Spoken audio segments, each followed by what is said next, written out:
ذی-النورین مصری ایک اللہ کے ولی گزرے ہیں، انہوں نے واقعہ لکھا کہ دریا کے کنارے پہ میں سیر کر رہا تھا، چہل قدمی کر رہا تھا، تو کیا دیکھتا ہوں میری طرف سے کنارے پہ کھڑا ہوں تو کنارے کے ساتھ ساتھ ایک کچھوا بھاگتا ہوا آ رہا ہے۔ ذرا توجہ چاہوں گا اس پہ، یہ لفظ الرحمن الرحیم کی فضیلت میں لکھا ہے کہ رب کس طرح مہربان ہے۔ تو کیا رب صرف انسانوں سے مہربان ہے؟ کیا رب صرف بندوں سے مہربان ہے؟ آئیے دیکھیں کہ اللہ کی حقیر مخلوق پر بھی اللہ مہربان ہے۔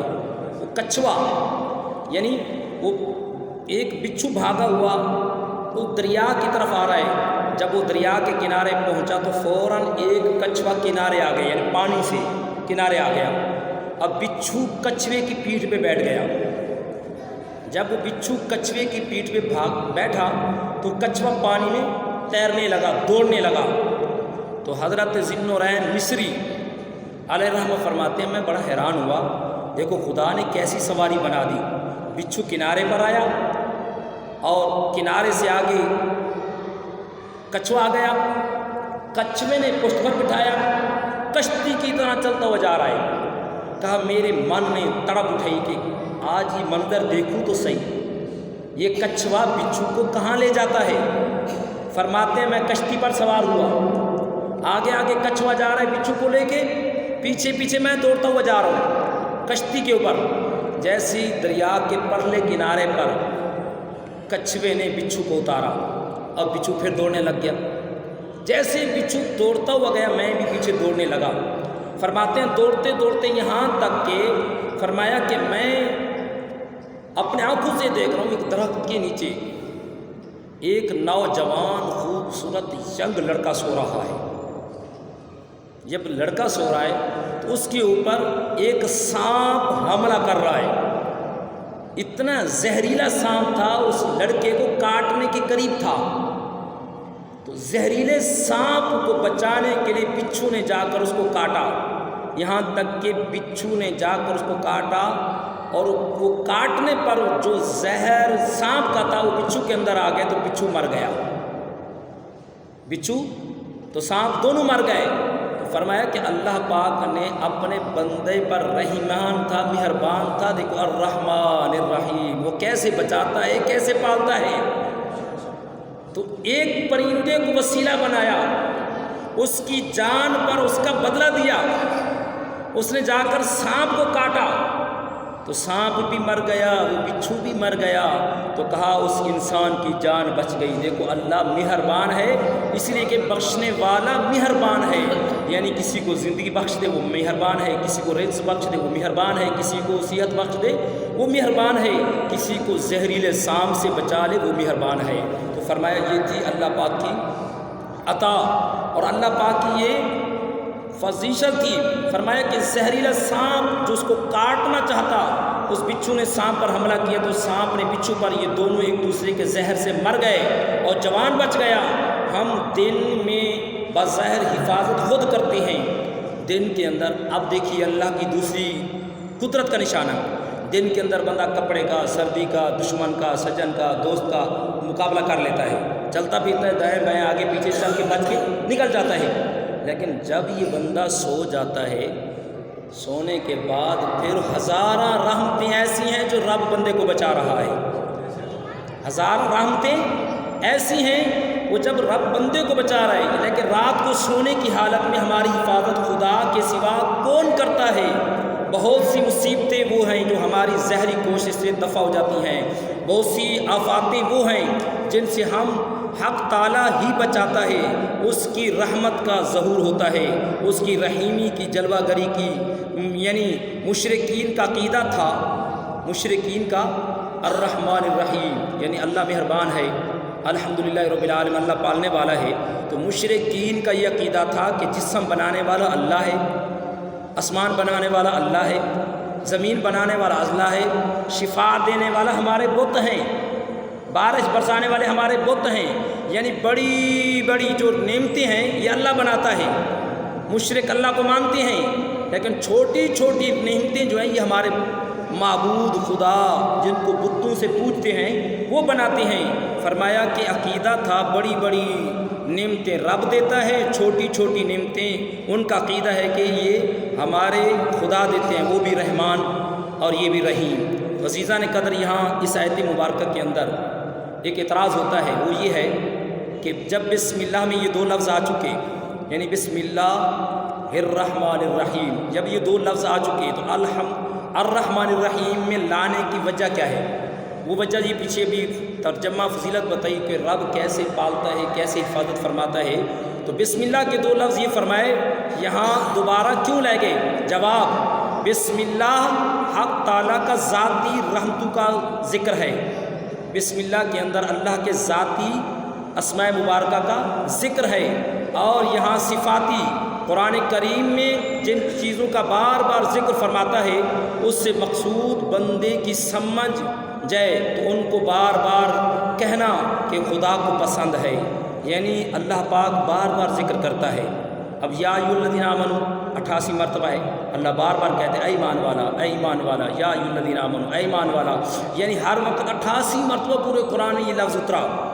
نماز ہے تو نماز کے اندر بھی 88 مرتبہ قرآن کے اندر ذکر ہے کہ اے مومن وقیم الصلاۃ، نماز قائم کر، وقیم الصلاۃ، نماز قائم کر۔ یہ لفظ یقین 88 مرتبہ قرآن کے اندر ہے، یعنی یہ لفظ اللہ پاک بار بار بندے کو تلقین کرتا ہے، یہ تلقین اللہ کو پسند ہے۔ تو اس قرآن کے ڈبل جملے آنے سے یہ بات واضح ہوئی کہ جس طرح اللہ ایک بات کو بار بار پسند کرتا ہے کہ فرمایا کہ اے میرا بندہ تو بھی بار بار سمجھ، تو بھی بار بار بول، یعنی یہ بات کو ہزارہ مرتبہ دہراؤ تاکہ دہرانے سے ہی سمجھ آ جائے گا۔ تو دوسرا اعتراض یہ ہے کہ خدا پاک رحمان اور رحیم ہے، تو دوزخ اور موسی چیزوں کو کیوں پیدا فرمایا، شیطان کو کیوں بنایا؟ یعنی خود مالک سب چلا لیتا، جب رحمان بھی ہے، رحیم بھی ہے، رحم بھی فرماتا ہے تو کریم بھی ہے، تو پھر شیطان کو، دوزخ کو، مصیبتوں کو، آفاتوں کو کیوں پیدا کیا؟ تو جواب اس کا یہ ہے کہ اس کا جواب رب العالمین میں گزر چکا ہے۔ بعض تکلیفیں رحمت کو زہر کرتی ہیں، جو مصیبت کسی عوض رحمت کا ذریعہ بن جائے وہ حقیقت میں رحمت ہی ہوتی ہے۔ یعنی ایک مصیبت آنے والی تھی تو بندے کے حق میں بہتر ہو گئی۔ اللہ پاک فرماتا ہے کہ نبی پاک صلی اللہ علیہ وسلم نے ارشاد فرمایا بندے پر جو مصیبت آنے والی ہوتی ہے، چھوٹی سی مصیبت آ جائے تو فرمایا کہ وہ مصیبت کیا ہوتی ہے، وہ چھوٹی سی مصیبت کو بڑی مصیبت سے شکر ادا کرتا ہے کہ یا اللہ کوئی بڑی مصیبت نہیں ہے۔ اسی طریقے سے ایک اللہ والے کا ذکر گزرا، اس کے گھر پہ چور آ گئے، سارا گھر خالی کر گئے، سارا گھر خالی کر کے صبح یعنی تعزیت کے لیے آ گئے، افسوس کے لیے آ گئے کہ بڑا افسوس ہوا، سارا مال چلا گیا۔ وہ خوش ہو رہا ہے، وہ کہہ رہا ہے شکر الحمدللہ، شکر الحمدللہ۔ سارے لوگ حیران، کہا یہ لفظ افسوس کا ہے، یہ افسوس کرنے کا مقام ہے، لیکن آپ شکر ادا کر رہے ہیں۔ آپ نے واپسی ان جواب دیا سب آنے والوں کو، کہا شکر ادا اس لیے کر رہا ہوں، مال تھا چلا گیا، صبح اور آ جائے گا، مال تھا چلا گیا، صبح اور مل جائے گا، اور کما لوں گا، اور جمع کر لوں گا، شکر ادا یہ کر رہا ہوں۔ چور آیا مال لے گیا، کہیں شیطان نہیں آیا، اگر شیطان آ جاتا تو میرا ایمان لے جاتا تو ہاتھ پاؤں کٹ جاتے، ہاتھ پاؤں کٹ جاتے، تو لہذا میرا ایمان بچ گیا، تو میرے کو مال کی پرواہ نہیں ہے کہ اگر میں یہ مصیبت آنے والی تھی مال پہ آ گئی، مال پھر بن جائے گا۔ شکر ادا اس لیے کر رہا ہوں کہ کہیں میرا ایمان ضائع نہیں ہوا، تو میرا ایمان محفوظ ہے، تو میں اس لیے شکر ادا کر رہا ہوں۔ فرمایا تو یہ کہتے اللہ والوں کی نشانیاں تھیں، یہ تقویٰ تھا، یہ اللہ پر بھروسہ تھا، بندے کا یقین تھا۔ تو میں عرض یہ کر رہا تھا کہ بڑی بڑی مصیبتیں اللہ پاک کیوں نازل فرماتا ہے بندے کے اوپر؟ تکلیف زدہ چیزیں پیدا نہ ہوتی تو ہماری روح اور جسم کو پوری طہارت حاصل نہ ہوتی، یعنی اللہ نے جتنی بڑی بڑی تکلیف والی چیزیں دی، اگر یہ نازل نہ فرماتا تو ہماری پاک کی طہارت نہ ہوتی۔ مثلا نماز، یہ اسی آیت کے مطابق عرض کر رہا ہوں، نماز منافق کے لیے ایک بہت بڑا بھاری عمل ہے۔ سرکار کی حدیث پاک بھی ہے، فجر اور عشاء کی نماز منافقین پر بھاری ہے۔ منافق جو ہوتا ہے اس سے کنی کتراتا ہے، تھکا ہوا ہوں، سارا دن کام کیا، بس گھر گیا کھانا کھایا سو گیا۔ اسی لیے سرکار نے اس نماز کی نشانی بتائی، علت بتائی کہ عشاء نماز مومن پر تو ہلکی ہے لیکن منافق پر بھاری ہے. وہ ہیلے بہانے ٹونے بتا کے نماز ضائع کر دیتا ہے. یہ منافق کی علامت ہے. استغفار توبہ استغفار کرو کہیں ایسا ہم نہ اس میں شکار ہو جائیں. اس لیے عشاء کی نماز. فجر کی نماز سرکار نے کیوں حکم فرمایا؟ فجر کی نماز میں بڑی میٹھی نیند آ رہی ہوتی ہے, بڑی پیاری نیند آ رہی ہوتی ہے. ساری رات کروٹ پہ کروٹ بدلتے رہیں گے, نیند نہیں آئے گی. جیسی اذان ہوتے ہی فوراً ایسی نیند آئے گی اب اٹھنے کا دل ہی نہیں کرے گا. اس لیے کہ اللہ کے رسول نے فجر اور عشاء کی نماز مومن کے اوپر بھاری وعید فرمائی کہ یہ منافق پر بھاری ہے. یقیناً 100%. ظہر کے اندر ہم جتنے نمازی ہوتے ہیں, عصر میں ماشاءاللہ, مغرب میں ماشاءاللہ, عشاء میں, لیکن فجر میں کیوں نہیں ہوتے؟ بنسبت عشاء مغرب سے عشاء میں کم ہوتے ہیں, تو پھر عشاء کی بنسبت فجر میں کم ہوتے ہیں. اس لیے کہ حدیث صحیح 100% ہمارے اوپر فٹ ہو رہی ہے. اللہ کے رسول نے فرمایا کہ ہم ظہر کی نماز میں دکھاوا ہے, عصر کی نماز میں ریاکاری ہے, مغرب کی نماز میں دکھاوا ہے. فرمایا کہ اگر ظہر میں آپ اللہ کا خوف ہوتا پڑھنے آئے, عصر میں بھی اللہ کے خوف سے پڑھی, مغرب بھی اللہ کے خوف سے پڑھی, تو اگر عشاء کی نماز پڑھتے اللہ کا خوف ہوتا تو آتے. اس لیے تمہارے دل میں اللہ کا خوف نکل چکا ہے, اس لیے عشاء کی نماز کی پرواہ نہیں. اس لیے پھر اللہ کے رسول نے 100% مہر لگا دی کہ یہ منافق پر بھاری ہے. فجر بھی منافق پر بھاری ہے. کیوں؟ عشاء ہوتی ہے تاریکی میں, اندھیرے میں, وہ کوئی نہیں دیکھتا کون مسجد میں آ رہا ہے, کون جا رہا ہے, کون جا رہا ہے. یہ تو آج تو یعنی ایسا دور آ گیا کہ گلیاں روشن, محلے روشن, مسجد روشن ہیں.